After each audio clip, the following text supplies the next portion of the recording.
Assalamualaikum warahmatullahi wabarakatuh. Alhamdulillah wassalatu wassalamu ala rasulillah. Segala puji dan puja kehadirat Allah subhanahu wa ta'ala, juga salawat dan taslim kepada Nabi besar Muhammad sallallahu alaihi wa ala alihi wa sahbihi wasallam. Saudaraku seiman, pada kesempatan ini kebetulan kami akan live jam 13.00, cuma sengaja ditunda karena ada salah satu saudara kita yang akan mengucapkan syahadat dan beliau meluangkan waktu untuk datang ke kantor. Tentu kita sambut dengan senang hati dan juga bergembira karena ini adalah salah satu petunjuk hidayah dari Allah subhanahu wa ta'ala agar bisa mengikuti agamanya. Dan pada hari ini Senin 28 September 2020, tepatnya tanggal 10 Safar 1442 Hijriah, kita akan saksikan insya Allah syahadat beliau. Dan ini menandakan di masa pandemi seperti ini pun tidak ada halangannya untuk menyebarkan hidayah itu, bahkan meraih hidayah itu. Dan juga kita mengikuti peraturan agar memang tetap menggunakan masker dan juga ada jarak tentunya. Dan insya Allah kita akan seperti biasa, teman-teman yang tidak asing dengan acara-acara kami akan tanyakan dulu sedikit beberapa pertanyaan berhubungan dengan beliau supaya kita lebih kenal.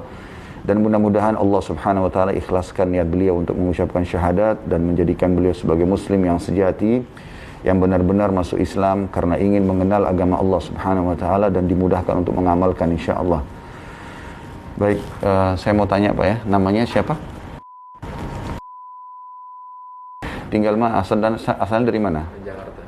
Jakarta sini? Jakarta mana? Dari etnis Chinese sepertinya? Oh, Masya Allah, Masya Allah. Baik.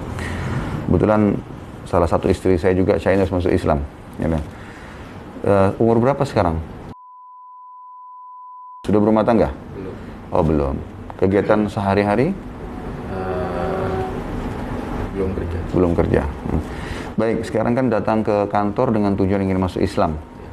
Ada paksaan di situ? Tidak ada. Tidak ada ya, memang sendiri ya. Kalau boleh kami tahu kenapa sebabnya memilih untuk masuk Islam ke sini gitu? Ada dorongan untuk sholat gitu. Seperti itu. Enggak, maksudnya kenapa kok memilihnya ke saya misalnya itu ke kantor ini? Karena sering dengar ceramah Ustadz di YouTube. Oh, jadi sebabnya sering dengar ceramah di YouTube gitu. Mungkin karena ceramah itu berarti ada dorongan untuk mengenal Islam, seperti itu. Nah, ini termasuk poin penting teman-teman sekalian. Ternyata di YouTube itu yang selama ini kita sering angkat ceramah bukan hanya didengarkan oleh orang Muslim tapi juga orang non-Muslim. Dan salah satu bukti sekarang Mas atau akan masuk Islam ya, justru karena dengar itu. Terus tadi katanya tertarik untuk sholat. Sudah coba sholat itu? Pernah coba? Iya, terus dilakukan seperti yang dinonton di YouTube begitu. Apa yang dirasakan? Senang. Senang. Baik. Jadi sekarang syahadatnya ini tidak ada paksaan ya? Tidak ada. Nah, sebelumnya agama apa? Nasrani. Nasrani. Nasrani apa? Kristen Protestan. Oh, Protestan. Itu. Baik, selama ini aktif ke gereja atau? Aktif ya? Baik. Alhamdulillah kalau gitu. Jadi sekarang sekali lagi tidak ada paksaan dan akan mengucapkan syahadat ya. Saya akan pandu karena Mas, saya ubah jadi Mas ya, karena memang saya lihat masih lebih muda dari saya gitu. Dan juga belum berumah tangga, maka lebih akrab mungkin saya panggil begitu ya, daripada Bapak mungkin terlalu formal. Mas, insya Allah saya akan pandu syahadat dalam bahasa Arab, Mas tinggal ikuti. Saya juga akan baca terjemahnya, Mas juga ikuti. Setelah itu insya Allah prosesi masuk Islam sudah selesai. Ya, sudah siap? Baik. Asyhadu alla ilaha illallah wa asyhadu anna Muhammadan abduhu wa rasuluh. Saya bersaksi bahwasanya tidak ada Tuhan yang berhak disembah kecuali Allah. Dan saya bersaksi bahwasanya Muhammad benar-benar hamba juga utusannya. Alhamdulillah. Alhamdulillah. Jadi dengan ini Mas sudah dianggap seorang muslim ya. Tinggal bagaimana Mas lebih mendalami Islam. Saran saya, Mas bukan belajar Islam dari sikap orang Islam, tetapi dari ajaran Islam itu sendiri. Karena banyak orang-orang Islam yang belum menerapkan Islam. Sehingga kalau Mas bilang, Itu orang Islam masih mencuri, itu orang Islam masih berzina, itu dia pribadi. Karena Islam tidak akan pernah berubah. Dari zaman Nabi Muhammad SAW diutus sampai hari kiamat akan sama. Yang haram zaman itu akan haram sampai hari kiamat, yang halal akan halal selamanya. Jadi jangan belajar dari individu muslim, tetapi belajar dari agama Islam itu sendiri. Sehingga tidak akan pernah berubah. Kalau ada muslim yang melanggar hukum agama, berarti dia pribadi. Kalau muslim yang betul-betul menjalankan Islam, pasti dia akan benar. Karena Islam ini selalu mengajarkan kebenaran. Jujur, amanah, tanggung jawab, bakti sama orang tua, termasuk mas sendiri, itu tetap wajib berbakti. Orang tua masih ada? Sudah nggak ada. Keluarga masih banyak kan tentunya. Ada namanya dalam Islam silaturahim. Melanjutkan hubungan kekerabatan, itu tetap dijalin. Islam tidak mengatakan, oh karena keluargamu kafir, cut mereka. Tidak ada itu. Tetap kita berhubungan, tetapi yang kita tidak dukung adalah keyakinannya saja. Kita masing-masing punya keyakinan. Tapi berinteraksi sama saudara, ya, sama paman, sama tante, seluruh kerabat itu kewajiban. Termasuk kalau orang tua masih ada, kita tetap harus berbakti. Ya. Kemudian kita disuruh bersedekah, membantu orang, kita disuruh senyum, kita disuruh jenguk orang sakit. Semuanya kebaikan. Itu yang diajarkan oleh Islam dan tidak akan pernah berubah sampai hari kiamat. Yang dilarang oleh Islam semuanya keburukan. Bohong, menipu, memukul, mencuri, memfitnah, menggibah. Semuanya diburuk-buruk. Dan ini perbuatan baik, Mas. Dikasih janji-janji positif. Semuanya banyak janjinya. Dan ini diancam dengan ancaman yang luar biasa beratnya. Ini ujungnya surga, ini ujungnya neraka. Tentu di hari Kristen tidak asing surga neraka itu ya.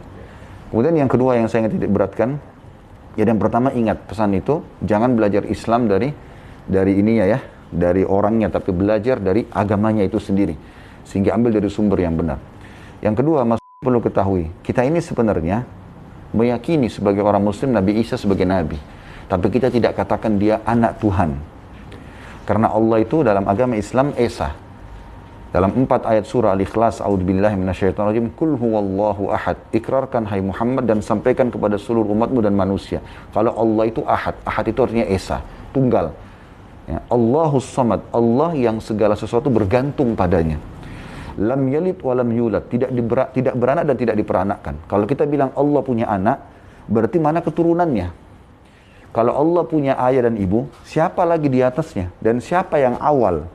Makanya dalam Islam dipangkas itu tidak lagi.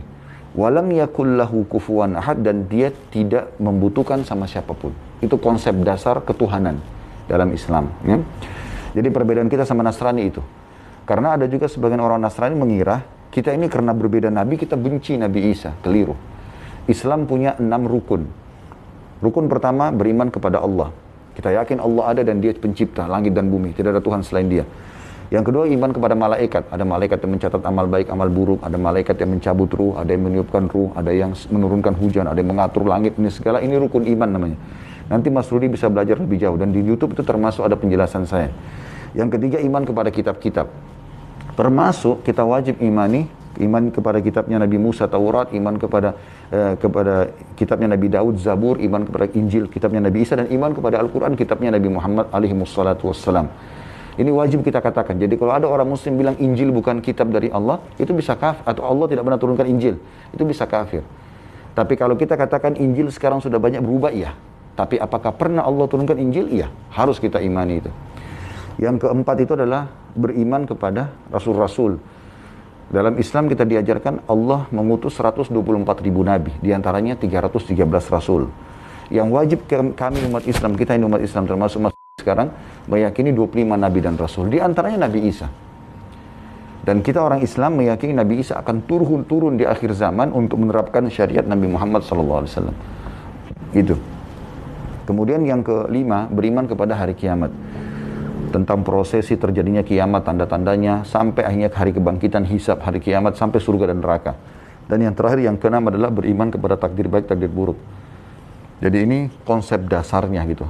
Nah, jadi poin kedua, kita perlu luruskan pemahaman sebagian orang menganggap orang Islam itu benci Nabi Isa. Itu nggak benar sama sekali. Bahkan kita jauh lebih menghormati Isa alaihissalam daripada teman-teman Nasrani sendiri. Karena kita betul-betul memposisikan beliau sebagai utusan Allah dan bukan anak Tuhan. Ada banyak ayat Al-Quran yang menceritakan masalah itu. Surah Al-Imran, surah nomor 3 dalam Al-Quran. Al artinya keluarga, Imran itu ayahnya Maryam alaihissalam. Itu kakeknya Nabi Isa. Allah namakan satu surah khusus, itu 200 ayat, Di antara isinya adalah tentang masalah keluarga Imran ini. Bagaimana prosesi lahirnya Maryam dari ibunya, dan bagaimana akhirnya Maryam terus nanti hamil tanpa ada suami. Allah tiupkan ruhnya Nabi Isa, kemudian Isa keluar sebagai anak. Itu surah Imran lengkap. Kemudian ada surah yang kedua adalah surah Al-Ma'idah, surah nomor 5. Al-Ma'idah itu makanan yang turun dari langit. Di zaman Nabi Isa alaihissalam, Allah ceritakan untuk menenangkan Bani Israel waktu mereka minta tanda-tanda kebesaran Allah. Yang ketiga adalah surah Maryam, surah nomor 19. Khusus namanya Maryam alaihissalam. Ibunda ini kita semua anggap umat Islam adalah manusia suci. Karena sucinya nggak pernah disentuh oleh laki-laki sampai Allah tiupkan ruhnya Nabi Isa. Itu poinnya. Jadi sebenarnya perbedaan dasar kita tidak anggap Nabi Isa kecuali Nabi dan utusan Allah. Makanya Allah katakan dalam Al-Quran perumpamaan Isa di sisi Allah sama dengan Adam. Diciptakan dari tanah lalu dikatakan jadi maka jadilah. Seperti itu. Ya. Kemudian yang terakhir, yang ketiga pesan saya, jangan berhenti belajar. Terus belajar agama Islam dan jadilah muslim yang sejati. Dan saya berharap satu waktu Mas justru bisa menjadi seorang da'i yang bisa menyampaikan kebenaran Islam, tapi tentu butuh belajar ya. Apalagi memang di etnisnya Mas ini masih banyak yang jauh dari agama Islam. Mungkin kalau ada lahirnya teman-teman yang dari etnis itu atau suku itu akan lebih mudah gitu kan. Mungkin bisa seiramah tanda kutip metode penyampaian yang bisa disampaikan insya Allah. Kami sampaikan kegembiraan kami karena Allah berikan petunjuk pada hari ini insya Allah, dan semoga Mas bisa istiqomah ya. Begitu teman-teman sekalian, semoga ini bisa menjadi inspirasi bagi teman-teman yang belum masuk Islam. Jangan ragu Anda untuk melangkah karena sangat mudah untuk masuk Islam. Syahadah dan Anda bisa pelajari itu, dan ingat pesan saya, belajar Islam dari Islam itu sendiri dan bukan dari individu Islam yang mungkin bisa melakukan kesalahan. Subhanakallahumma bihamdika asyhadu an la ilaha illa anta astaghfiruka wa atubu ilaik. Wassalamualaikum warahmatullahi wabarakatuh. Selamat ya Mas. Kalau bisa selalu berhubungan dengan kita, ada simbolik kita berikan di sini. Beberapa yang bisa dipelajari. Kalau sampai sama teman-teman yayasan tentang keadaan apapun, keadaan ekonomi, keadaan sosial, keadaan apa, kenapa jiwa